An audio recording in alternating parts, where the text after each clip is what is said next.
You see the nice poster, and since we are so close, the nice DVD that we got ready just in time. I'm Richard Tanner. I'm the writer and director of it and the owner of Buck Short Productions. Next to me, we have the co-owner of Buck Short, producer and star of the movie. State your name. I'm Danielle Page. And keep it going. You do introductions now. All right. I don't know his name. Wait a second.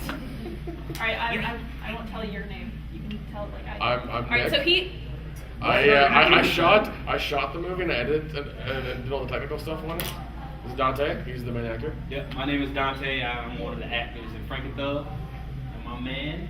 So I'm Nathan Hamilton. I play Little Dave in the movie, or I'm Little Dave and I play Nathan Hamilton in real life. One of two. They're the same person. He Yeah, sounds more or exactly less. the same right now. I don't have a voice. So I'm doing the Little Dave voice.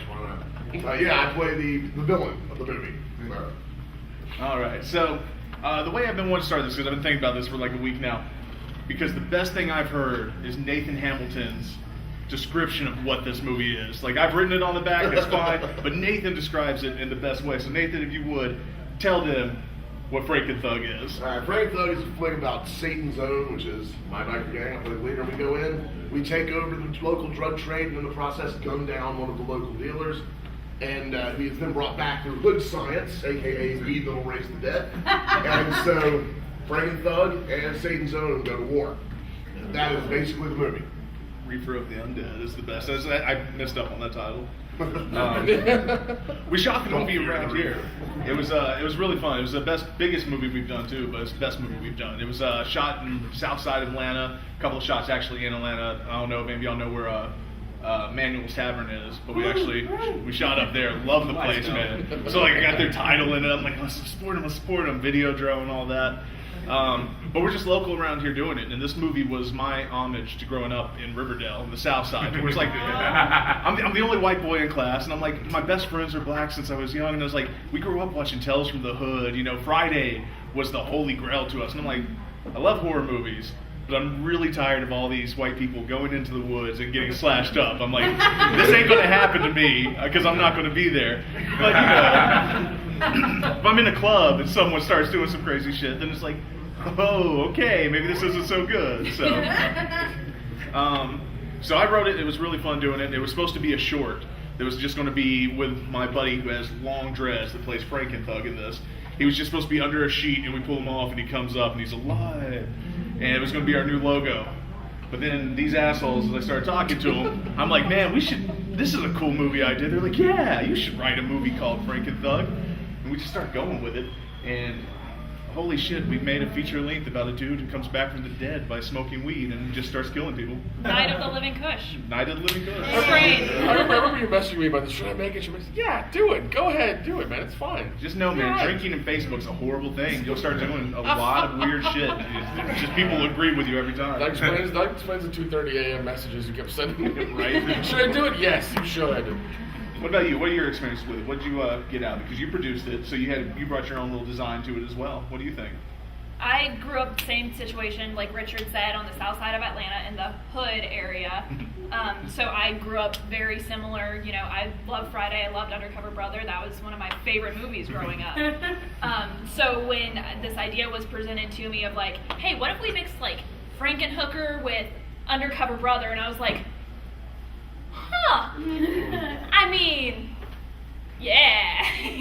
And the idea progressed from there, and like the experience for me, making movies with your friends is super cool because that's different than I've obviously worked on other film sets as well, and making movies with your friends is so different because it is those 2:30 a.m. texts like, hey, what about this idea? Hey, actually, let's change it to this.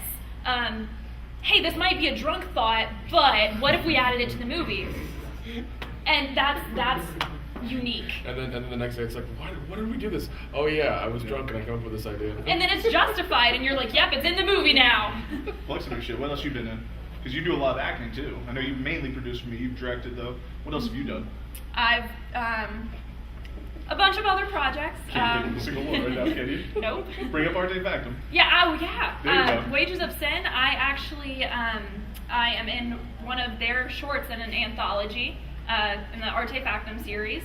I directed another Artefactum short that I hear is coming to DVD soon. Should be in May. In May. Nah. That's our goal.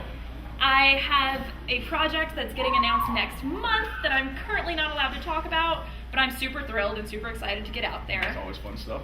Yeah, so, your turn. Yeah, come on, tell us about your geez. experiences with it, man. Like you brought a lot to it because this is your first feature. No, I'm serious. It's your first feature working with us. And Yeah, you joined us on this project. we're How cool is creative that as one? hell, but this is the technical side that comes in. let's It's see, like, hold this on, let me was- show you how to turn the camera on. It was nice. That's basically how it was, because Richard was like, how do I do this? Click. That's how you turn it on, Richard. Yeah, didn't know what he was doing. It was funny. It was a lot more fun than the last one I worked on. The last one I worked on was horrible, and the guy didn't know what he was doing, and he was a racist, sexist asshole, and so that was interesting. But no, Richard is not sexist nor racist, so it was fun. Hey, Yeah. It's Ireland called Bobby Weinstein Gate. Bobby Weinstein Gate. That's the best compliment Yeah, I you can know. Fuck you. Fuck you. And then Dante, man, you're our first timer in this too, man. We didn't even know you before this movie, but you came in and accepted the stupid shit we were doing on like the lines of Christy Ray, like of all people, for me to meet you through. That was the weirdest thing. But what was it working with us, man? Because you fit in perfectly. Like Yeah, it felt like you were family. It was great. So I'm actually coming from North Carolina. So I'm new to Georgia. So I moved down to Georgia. And I've been an actor for quite some time. I've done the theater side and the film side, mostly theater. So coming into film, and Christy Ray actually hit me up and told me, hey, there's an audition for a film that a guy named Richard is doing. It's called Frankenthug. So I used to try it out. I mean, my first thought was, what? But I trust Christy. Me and Christy grew up together, went to the same high school in the same town. So I trust her. I got in touch with Richard. We did a couple of auditions, and he liked what he seen, and we went off from there. Going into set, meeting these guys, talking to these guys, it felt like I met them for quite some time. We became close quickly, and I felt like a part of a family. But the experience was awesome. Rich is laid back, so he gives you the opportunity to sit back and think about, so how do you feel about it? Do you have anything to put, some input? So it wasn't just, hey, I need you to do this. He really just sat back and said, hey, how do you feel about this? Which way you want to go? How do you want to do it? And he trusts me, and that's a big thing. Once you have, your director has trust in you, you get more comfortable and you can get creative. So it was dope. It was real dope. On that, man, I'll tell you, I hated going back and editing this movie because I'd start laughing and I'd have to pull the script out and I'm like, oh shit, I wrote that joke because they made so many jokes in it, it would kill me. And then I would start laughing at my own joke and I'm like, I'm a jackass. But no, they did great. You watch their faces, everyone's face, especially him, because he'll just go over the top because these two have the serious roles in it. That they're trying to make a plot called Frankenthug move forward with emotion, and everyone else is like dressed as a doctor. You got bikers just drinking and chugging and making bad jokes, and then I have these two like trying to make a romantic love story that's going through this Romeo and Juliet thing. I'm Switzerland. It's hilarious though, but their faces are great because they just react to this shit, just like. And then of course we have the villain. The son of Celluloid, the man with no tan, Death himself, my very personal Christopher Lee, because he got onto the set. I wrote a part just for him because he was in a movie called Frankenstein Created Bikers by Jimmy Pickard. If you haven't seen it, go out and get it. It's fucking great. But he does this, and I write the part for him. I'm like, holy shit! What if we take this, hood movie and mix it in this universe that Pickard made, which is Underground God? And I get him there. And he's on crutches. Yeah. 2 weeks before we started shooting, I herniated 2 discs in my back. So there was a lot of like, I'm on crutches, action, okay, here, hold these. And then like as soon as we're about to cut, like, oh god, I gotta sit down. It was a rough shoot. It was a fun. I just kept thinking, you know what? I just kept reminding myself, Christopher Lee shot Horror Dracula with 4 fucking broken ribs. I'm not gonna let that stop me from shooting this. So that was my inspiration. How I can go with it. There are actually a few scenes, Nathan. You haven't seen Frankenthug yet, have you? I haven't seen the whole thing. I've seen bits and pieces. I saw some of the copy already. There are a few scenes where, because Nathan had his back issues, and while we were filming, I had some health issues as well, so I was on a bunch of narcotics for it. but I couldn't stop filming. So Nathan and I are both like in scenes together, and between both of our pain and like the medicine that we're on and everything, our dynamic in those scenes is different than our dynamic in any other scene. We're just like, no, we're just different people. We're not even actors at that point. We're the characters. Right. At least in our head we were. So. We were method acting. Yes. It's also a really good drinking game because me and Nick are not perfect yet. Try to find the crutches hidden in every scene. It's great. It's a great drinking game. But no, Nathan did good. My favorite thing about him is he scared the shit out of everyone on set because he goes from this. I mean, like he's a tough-looking guy, but he's so mild mannered. He's a teddy bear. You want to hug him, but then he'll just stand up and be like, "Hey, you motherfuckers, get over here!" And just everyone's like, "Oh shit!" And he's carrying a shotgun around, and we're poor, so we have a real shotgun. Best shotgun moment was when the movie tour comes around. I was hoping that got brought up. By the way, that made the BTS. It's in there. It's in there. So I'm like completely in character, still in the headspace, and the movie tour comes out. They're showing, filming locations and stuff, and they're just looking over here where we're filming, and I'm standing with the shotgun, step up to the railing, stare down the bus, and just cock the shotgun. And like people wouldn't get off the bus. It was great. And the first thing I did was put on the camera and then put my hands up. I'm just like, all right, there's nothing in my hands. Don't shoot me. It's like as soon as I cock it, I hear them behind me go, "Oh fuck, no, don't do that." I'm in it now. It's too late. The funniest part about that to me is that before the cocking of the shotgun, there were a few stragglers that got off the bus, and we're over there with a film crew and cameras and stuff like that, and they're like, "Oh shit, they're filming. Oh shit." So they all grab their cameras out and like start taking pictures. And we're, independent filmmakers over here like, "Oh shit, they think we're legit. Oh my god, okay, let's do this, guys." Everybody run for the camera. We're real filmmakers now. Instead of trying to play cool like this is Walking Dead, guys, look for us next season, please. We're famous. We've made it.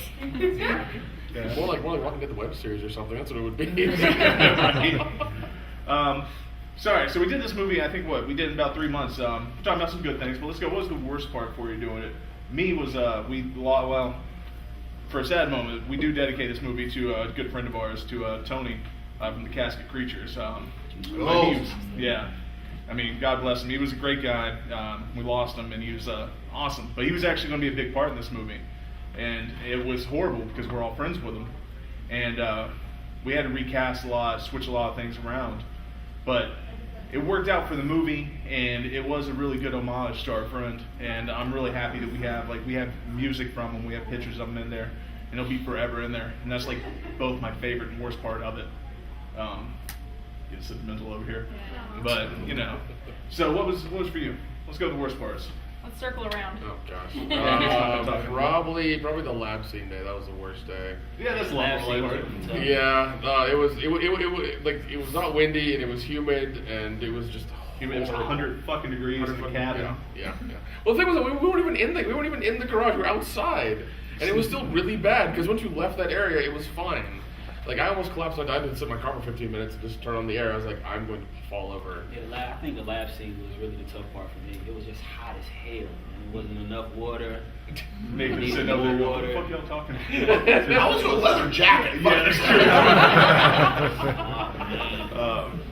No, Nick also was the guy in all these hot scenes, and any day he would wear like the same pants on film day. And I love this because by the end of it, the zipper didn't work. He would just cuss at us. But every 5 seconds, you just see him like reach in his pocket and pull out a pack of crackers and hand it to someone and just walk off and film the next scene. And he's like, "Don't pass out." But yeah, you laugh at me for those crackers, but they saved lives. They saved lives. Okay? It was these little cheap, Kroger's like peanut butter crackers. I was like, you have to. We didn't have craft services, so I had to do something. People had to at least be like, yeah. So you had pocket crackers. Yes, pocket crackers. Yes, I did. Yeah. All right, so Nathan, tell me this, man, because I've talked to you briefly about it, but I always love hearing it. Okay. So, you played Little Dave in 2 different movies. Yes. So, I know that me and Victor are totally different guys, because that guy's shooting on film. Yeah. So, you just got to be careful. I'm like, I don't know what I'm doing, but I like this movie, so let's do this. Let's make a RoboCop scene in it. And, it turned out okay, but what's the difference between working for a dude who's still indie, but, top of his line, to working with us who are just coming up? The main difference in those two movies was, like you said, it was shot on film.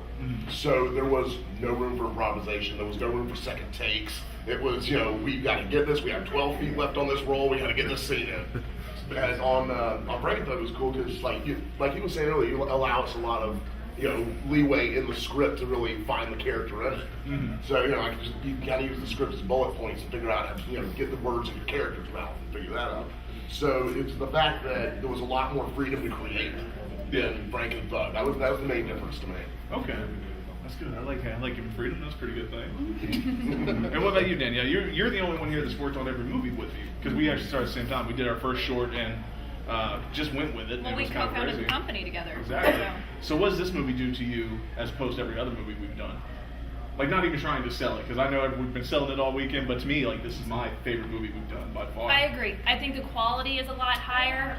The work on this one was a lot more demanding, but in the most rewarding way possible. Actually, when I said circle back around to my answer, I thought of my answer. Oh, okay. About the That's hardest why- thing. Not quick on my feet, guys. Sorry. Is that production-wise, producing, it was challenging because we're bringing two very different genres and ideas together. So producing-wise, that's very go out and make this happen. But you're gonna have to look for very different things for very different reasons. And I got titled the biker wrangler because I talked to, luckily through Nathan, he hooked me up with most of these guys. But I had several bikers help me out, that let us borrowing their bikes and things like that. But I also had to find this hood stuff. So it was a lot. But this stuff comes naturally. It was all right. I had a lot of that. But because of that, it was so rewarding because I feel like it, in the end, collaborated really well. And without putting that work in, I don't feel like it would be as successful as it is, in my opinion, at least. And that's what I like most about it, is that through that collaboration, we've made a really strong product. Well, yeah, this is the one that is actually setting us apart with it. That's what's great. Because we've been here, what, 3 years for Days of the Dead now? This movie, yeah. And it's funny because you get to meet everyone and you realize how small the independent world is. Because I met Nathan years ago. We didn't talk much because I didn't know him. But it's oh, that's the son of Celluloid. I know him. Oh, that's this guy. Because very quickly I was like, you meet Ray Wise once, you're like, that was awesome. I met Ray fucking Wise. But then you're like, I'm never going to see him again. But that dude does something. Here's Brian Williams over here. Here's Fred Vogel. And you start meeting him and it becomes this little family thing.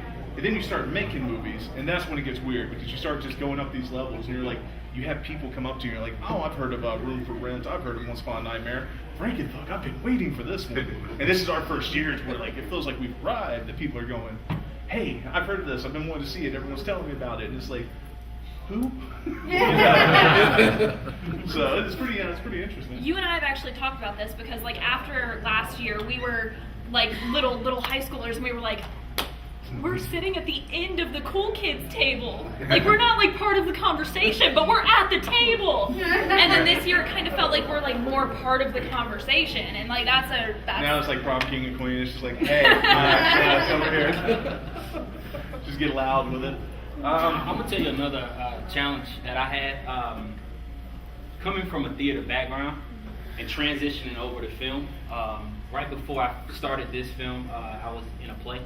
And I was doing rehearsals, things like that. So from switching to being loud and having to speak with my hands and my movements and everything that I do, to now I have to be, it's just my face shot, I have to show my emotions, I can't talk so damn loud. So that was really a transition, because working from theater to film requires two forms of acting. No matter what anybody says, you have that. It's just a different acting technique towards each one of them. So I think that was a bigger challenge, just coming in and say, okay, this is my character, this is how I need to portray it, because I didn't want to. The last thing I wanted to do was have Rich cut. Hey Dante, you're not doing too well right now. I need you to calm down with the hand movements and just show me some damn emotion in your face. So I think that was a big challenge. But as time went along, weeks went in, I felt like I was doing pretty good. And Rich backed me up and supported me 24/7. So. See, it's funny you say that, man, because I've worked, when I first got into it, I got a lot of stage actors, because I'm like, oh, you guys act, come here. I fucking hate stage actors. Like, no offense Yeah, to that's- stage actors, they're great, their craft, but I was like, acting's acting, they don't cross over into screen. I was like, oh, the hell with you guys, get off the set, man. So no, you do it. You come up real natural on camera, opposed to like, because there's some people I won't cast anymore. They're great actors, but like they put it on there, and I'm like, well, we can't use any of the sound. Let's just make a mute in this one. This is not a film now. So. No, you hear about that often where like they sometimes they can't cross over, but he did perfectly. So He did. it was fine. Absolutely. Yeah. Nick, tell us a little bit about the DVD, man, because you got this is the first time we ever went a little bit crazy with behind the scenes. Yeah, and special and features. everyone got mad at me. I was like, take pictures, give me all the pictures now. Somebody hold the BTS camera. Get those shots over there. Get people like doing stuff. They're like, why? It's like, just do it. And I'm glad they did because we have an hour of BTS which was edited by Cassidy, our Right assistant over there, director. beautiful girl. Hey, give it up for Cassie. Yeah. She's our assistant director too. Yeah. She did the editing on that, and it's I think it's 6 days of our production, and we have the picture gallery, we have the music video, we have trailers as well, and I wanted to go really big on the DVD because I was like, I always get independent DVDs of these things. It's always like the scene selection of the trailer. Yeah. That's fine, that's cool, but I want more. I want the commentary. I want like 3 commentary tracks, one drunk, one with one great actor, one from something else.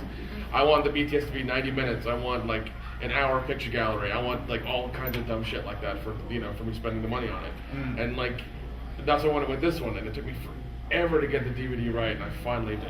Yeah. And I was very, very happy with it. I am too. It's the first real interactive one we've done. Yeah. Like, because usually we're the guys that are like, oh, scene selection trailer, there's the movie. Hey, you can move the button. This is great. We're back in the '99. Yeah, I'm real man. It's not a VHS or DVD. Because I messaged everybody like a month before. It's like, give me all the pictures, and then like some of them did, some of them didn't. And it's like, all right, whatever. Here are the pictures. Jeez. So my favorite part though on the for our special features though is we did a music video, and I want to bring up some to the music a little bit because we had a couple of great bands. Dante, you gave me one dude named DJ Tie Pack. Top hat, yeah. Yeah, I fucking love him.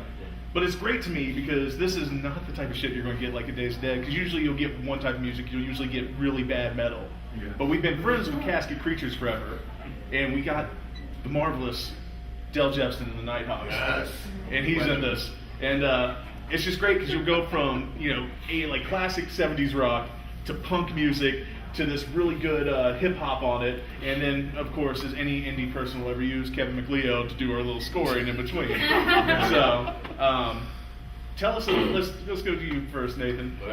You know Del Jepson and Nighthawks. They got abducted. They were in the '70s. Everything back now. What was it like? Because you did some scenes Yes, with the wonderful Del the Jepson. legendary Del God. Jepson. And, like, we had to rewrite that entire day, basically, because Yeah. so we had 2 Nighthawks. Well, we had Dale Jepson and Nighthawk. So, like, we had to make a whole storyline about why they weren't there, how rock and roll would still keep the show going, and all this. So, me and Dale had some very interesting scenes. That was a lot of fun. Yeah. Like, I've known him for a while. We had pretty good chemistry, so we just like didn't naturally flow. So, like, we're just like, we have no idea what we're gonna say. Turn the camera on. Yeah. That's basically how it was. Yeah. I ruined shots because I would start laughing at them so hard, man. It was great. God, that last one with the disease of alpaca. Alpaca. The hardest part is being an actor in those scenes, though, because you have Nathan and Dale there, and they're just saying, just whatever comes off the top of their head, and you're an actor like, don't react. My favorite part, though, we did with the music video. So we're actually doing a song called Roadhead, which you get it. So it's a great song. But we're filming and we're doing this. We have like this real. Ghetto set up with a stage, which is just my truck pulling a trailer behind it, and we got people on it dancing, singing, and we're shooting this music video for it. And at one point, they're just wild. They've been drinking beer all day. There's whiskey getting passed around, and I look over, and I see Del Jepson just pick a fucking gas tank up and start drinking out of it in the middle of the show, and I'm losing my shit because I'm like, oh my god, that's my gas tank for cutting the grass. Someone grab it from him. That's not a prop. And I only find out this dude carries a gas tank filled with beer with him everywhere he goes, which should tell you a little bit about the legend of Del Jepson. So Dante, tell us what I never met your buddy, DJ Typack, man. Where's he actually tours, right? He actually tours.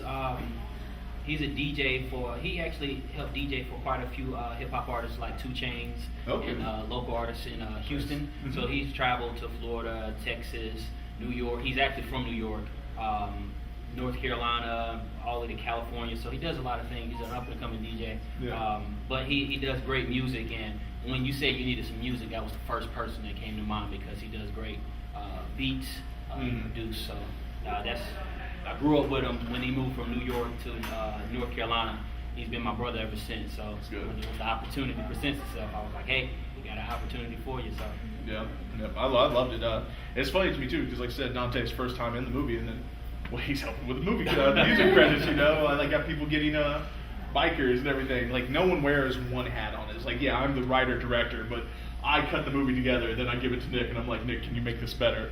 And Nick does. And then Nick's like, well, I'm going to be the cinematographer. Then he's like, all right, we need to do sound. All right, we need to really edit it. Then we get someone else that does special effects. Yeah. Then we get a lot of people that just smoke pot and blow smoke onto the screen just to make it look like a pot movie. Shout out Kid. Yeah, right. Shout out Kid, man. Kid did the VFX for this, and it was wonderful. They did such a good job. It was. Yeah, they're in the beginning, and I think towards the end of the fight scene. And they're so good. They're so good. We had a lot of props in this one. This first one we ever went through real prop making. We had like bong guns. Bong guns was great, man. But we had that. We finally started making fake weed, but everyone was like, well, let's just use real weed. And I'm like, no, we don't really need to do that, guys. I'm telling you, like, this is enough. Like, the cops are going to stop us at one point because they get curious when you see people running around with axes and, blood covered and half naked. It doesn't work out well. It's happened in Georgia enough now. I think they're okay. Yeah, they're getting used to it now, but they wouldn't want to use it. So we learned how to make fake pot. That was fun. I think I'm going to try to sell it, though, to make money for the next movie. And just hopefully no one tries to come after me afterwards. We did a lot of that. We did a lot of gunshots in this one, which is amazing how easy it is now with just like simple computer effects. Because I'm sitting there looking up online like, all right, well, to do a gunshot practical, you got to kind of blow someone off. A squib, right? Yeah, a squib. Yeah. So it's like I'm looking at it, I'm like, I can do this, but I'm terrified because we are non-union. We're indie. We're low as we can go, and I'm like, I feel like I'm really gonna. It'd just be easier to shoot someone in the arm and pay for the hospital bill because if this messes up, it's going in. Like it's gonna be the chest hit. So we went for special effects. I mean, it's cheesy, but that's what the movie's supposed to be. It's supposed to be a throwback to '80s. It's supposed to be full moon. Like that's actually my goal. It's like I want full moon to pick it up, not even for money, just because I fucking love Puppet Master and I love Killjoy and I'm like Evil Bong and I'm like Frankenthug deserves that title. What other stories y'all got for it? Give me something. Nathan, what do you got, man? You were on because you got to deal with a lot of bikers that you made. Like you basically just knighted Satan's Own. It was like you said, Tony was supposed to be one of the bikers, and we had most of the rest of the cast creatures were going to be playing bikers, and then when they couldn't show up, we just had random people. I'm like, I've never met any of you before, but you're Giggles because you have that laugh. You're GQ because you look like a underwear model or some shit. I just named everybody, and like we created a whole new gang on the spot. It worked out great because like they all just like took up their character and ran with it. So it worked out really good. And I was just yelling and throwing whiskey bottles at me. It was fun. The weird part for me was the day that we had a couple 16-year-olds show up to be biker initiates. That was weird. Yeah. That's day. We made a party of 12 people look about like 80, and I'm very proud of it. It's also only 2 women in the crowd at the time because every girl bailed. And we just have to shoot, like, go change clothes, turn around backwards, do this. Because we wanted to look like, a real party. And I'm like, this is a very not good biker gang right here. Wait a minute. The best biker gang. Best biker gang, there you go. It was a sausage party. No, when it worked out, though, we did a lot of cuts editing and trying to certain ways, and it worked out fine. So it looks like a full party. Yeah, that definitely did. Yeah. That was a fun day on set. That was. Everybody was there, the whole party scene. I'm sure you guys had it much more difficult than I did. They played Roadhead, I think, like 12 times that day. Yeah, 12 times another day. I still hear it going in the back of my head. Still nightmares about it. I was over here babysitting for the whole day too. I'm like, no guys, don't drink too much. No, we're still filming a movie, guys. Calm down. Mama Danielle over here. Yeah. That stage Babysitting. Yeah, That's that what it stage is. announcement was the hardest thing of the whole set, the whole shooting. Like I just could not spit that out for some reason. No. Then we messed up when you had your glasses on, and not your sunglasses. Yeah. Then we had to redo it again. Yeah. But I think the one that's in the movie, he's actually sitting down. I'm just moving the camera around him, and it looks like he's standing, but he's just sitting down on the amp. So Yeah. it looks amazing. All right, so we're getting close. I don't want to run out of time. How long do we got, Nathan? You're the head of Blue Only Train. about 15 minutes. Okay, let's go with some questions, man. I have some questions. What did you guys shoot on? Nick. Oh. Yep. Me immediately. Technically, That was like a I know, it was just, I was like, third question, maybe, no, immediately. You used No. DSLR? Yeah, DSLR. I was a Nikon D5100. Uh-huh. I had two of them, and I shot on those. I shot on two GoPros as well, Okay. for some of the slow motion stuff. What about your lens scenario? Did you just put were you set up on a zoom or did you use primes? I used one prime, I used a 50 for some of the stuff, then I used the kit lens for the other stuff. Because it was a lot of things a lot of obstacles we had to come over. Uh-huh. It didn't give us time to do shots, and do a shot list, and get things we needed. We had to get stuff real quick and keep moving. So the kit lens and the 50 helped out a lot. Okay. We were doing, I think there's a shot with them in a bus stop station where just the still shot is just the kit lens and the 50. We shot with that, and then I would switch in between the editing. Did you guys use two cameras simultaneously? A lot? Yes, a lot. Whatever we did to get maximum That coverage. helps out a lot, doesn't it? Yeah. Oh yeah. I had to keep teaching him about that because he's like, no, we only need one. I was like, do two. Yeah. No, do it's, two. Might as well, Overshoot. yeah. I'm learning, man. Yeah, Yeah. if you have two cameras, overshoot because There's no such thing as overshooting. Not at all. You Not get at too all. much coverage. And then follow up to that is you guys talked about you eventually wind up like to end up on an acquisition deal with Full Moon or something like that. What is your release strategy for a wider release? Are you trying to get it on some kind of digital platform, or do you want to be with a label like the Full Moon? Are you trying to get it acquired, or are you guys just going to completely self-distribute? We're gonna go both on that one. I want to get a label. I want to get a distributor. I need to go through that rite of passage. I've been distributed once with our first movie through Sleazebox. There's some guys here, Yeah. great guys, but it's like I'm not really going to make money off Right. that. And I need to go through and get my, I need to get whipped. It's like I'm Yeah. going to get screwed over.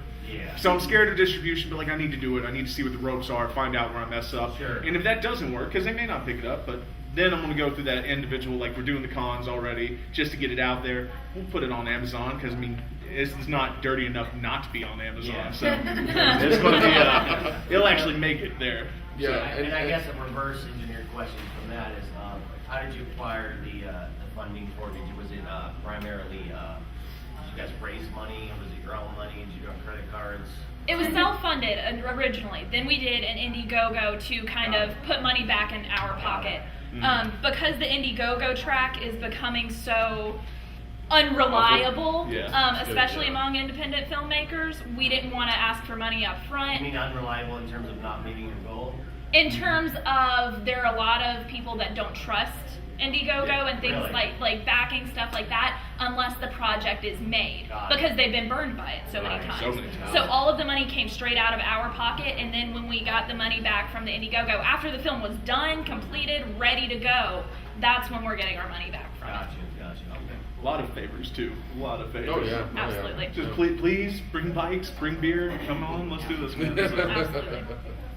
That and building up too. We've since we've done the 3 movies, we recycle a lot. Even in this movie, because I love Nick now. 'Cause Nick comes from other stuff. He's brought other raw footage he's had, and all of a sudden he's like, "Oh man, I spent $100 on this Shutterstock of the moon at night," and I'm like, "Oh, that looks beautiful. Put it in there." It's Yeah. transition, man. It was 30 seconds of like 2 trees and like the moon and clouds. It was $100. I was like, I think I own that as well. yeah. you know which one it is. You know which one it is. Yeah. Yeah. So I was like, yeah, it was $100. I was like, no, we're reusing this. I'm using this for the next 3 films. I'm doing. I don't care if it's a sun or whatever. We're using it. Yeah. I like to think we're a little bit better than Troma, but I do love a lot that Lloyd Kaufman does. The idea of recycling and everything. You just take what you have, keep using it, because you don't. It's hard to make money back on it. So. Hey, I did the effects for Tales from the Crapper back in the day with Troma, so. That's God. That's God's stats, man. I used to do this stuff for Roger Corman, the effects, and Lloyd, as you know, wants to be Roger Corman. Yes. So when he found out, he begged me to do a couple things for that. When the movie was originally made, it wasn't called Tales from the Crapper. They did the switcheroo on me. I also got to do one cool thing in Toxie 4, I believe it was, where I smashed Kevin Eastman's head between Julie Strain's boobs. That's funny. I just saw that one too. That's awesome. What else we got, guys? More questions? What kind of beer was used? Sponsored by High Life, always. Yes. I was about to say, good for you. I don't drink the beer, but. Yeah. No, we always use High Life, and then we tried to support Jailhouse too. It's a little local brewery that we actually film at all the time. So that beer, though, if you have too many of those, you're not finishing the scene. You're just gonna lay on the ground. And be like, "Yay." Jailhouse So- is the one around the corner from your house. Yeah. I accidentally sponsored them in Frankenthug, actually. Yeah. That's right. I didn't realize that because I was wearing that shirt because That's why I told you to wear Richard it. said, yeah, wear that shirt for the scenes that are this consecutive day. So I said, okay, cool. And then I didn't think about it, the fact that that was going to be half the movie. So half the movie I'm wearing this shirt that has a big Jailhouse Brewing across the front. And I'm like, perfect, I just sponsoring. I want a free beer. I get free beer from them, so you know. What can I say? All right. So, what about you guys? Y'all got anything else y'all want to say for it? Final thoughts? The thing I'm interested in seeing is you said you had an intermission. Yes. Tell us about that. The intermission. I did get this idea because I'm watching it. I'm like, I want it to be Grindhouse. We really fucked with the colors. We fucked with a lot of things too. It's more modern. It's That not was all, that was a drunken idea you and me had that one Sunday. But I want to do an intermission. This is a you know? 2:30 Lot of drunk ideas, lot of a.m. drunk ideas. It's great being indie. But all of a sudden, Nathan over here used to do this thing called Son of Celluloid. And he did this one thing where he's like, God bless TNA. And he was just like, there's not enough movies putting tits and ass and everything. And he just does a public service announcement. It's wonderful. So we do this, and all of a sudden, he's talking about God bless America. We put a flag over top of it. And all of a sudden, we just go through all of our footage and take every nudity scene we have and just have every girl getting naked and running back and forth through it. As he's just giving the most patriotic speech you've ever heard. And just ends and goes straight back into the movie like nothing happened. Plus it's time to go grab a beer, grab some popcorn, get ready for the next thing. It's beautiful. I should have put the whole Son of Celluloid show on there. Man. Like, come on, let it out. Let's do it. I had to make him assure me that because in that scene when I did it for the YouTube show, there are some topless women in there that would not give me permission now to use them in the scene. Things about it since then, so I'm like, dude, you can use it, but you have to edit out that part. Oh, yeah. Put your own tits in there. They're literally my, He's just my over tits here. right there. There you go. Straight cleavage. No one alone. Exactly. No, that was great. No, Son of Celluloid, that part was hilarious to me because I've always loved it. It always impresses me too that you literally just have 12 women wearing masks stand up naked in your movie in like this blood-covered hall. It's good to be the Son of Celluloid. What can you say? But no, man, honestly, like I loved you guys working on this. This has been my closest to reaching the dream. Like I've reached it this weekend. It's been amazing because it's all I've wanted. Like I want to get this point to where like I'm making a movie. It's going to be a cult classic, and it is. People are going to love it. I know a couple of people have seen it. It does have some issues, but it's going to get a lot better very soon. But it's fucking funny. It's hilarious, and it's what horror needs right now because everyone tries to be. Oh my God! Have I seen one more movie, either about people going into the woods or about a fucking serial killer that just kills someone with a knife over and over again? Like I get tired of torture porn, So, Question. for you. what's up? So I hear that this movie, you may be making some other similar movies like That's a good reimaginings, Come on, there we go. Yeah. like reimaginings of like Universal horror kind of thing. We A did. new universe. We got This is dubbed a universe. already, man. We're the Ghettoverse, so we actually do. We want to make a whole list of these. Like I want to do the Trap House of Frankenthug instead of the House of Frankenstein. Yeah. So I want to do Wolfbruh. Wolfbruh's one I really want to write, and then I got one in mind called Dracula. Which will be a hood one that I'm looking forward to too. I'm not actually going to direct that one though. I'm going to write it and give it to someone else because they have a band they want to put in it, and I love it. That's going to be my new thing. I need to talk to Elzig. I want to put him in the movie. All right. I love getting All about band it. people. Let's just make them characters, man. Yeah. There's actually a film that Richard and I have been talking about for years, and I've been begging to do for years that would exist in the same universe that I need you guys to all like flood our inbox saying, hey, make this movie so I can have my way on this. It's called Blood Brothers. Oh, I know about that. Yeah. A sex comedy about a fraternity that gets bit by We a need, werewolf. that's what Vampires. the world is missing is like raunchy sex comedies. There's I no know, more I now. grew up There's those are my more. favorites. Space, No, exactly. no, I got so you're proud of right. Space Base when it came out because that's what Perfect. same line of Frankenthug, where it's like everyone's doing all this horror. It's like, come on, man, be like, we don't have money to be, insidious. We don't have any of this. Like, you got to go back to Troma. You got to go to Full Moon. You got to Yeah. be all these guys. Like, you got to be a Sam Raimi. Like, I'll eventually Yeah. make something good. Right now, something entertaining. Right now, there are sleeves breaking off of t-shirts. Exactly. But yeah, seriously, guys, thank you so much. Y'all were great in this movie. All of you were. Y'all changed my life with it, and I've had the best weekend of my life here. And thank you all so much for coming out to us. Yeah, We thank you. appreciate it. And we'll be here until at least 4, maybe a little bit later. If you haven't got Frankenthug yet, we're out of Once Upon a Nightmare. We got Room for Rent and a couple other things as well. Come meet all of us and a couple other people that'll be down there too. Thank y'all so much. Yeah, thank you. It's Anybody got a Sharpie? Did we?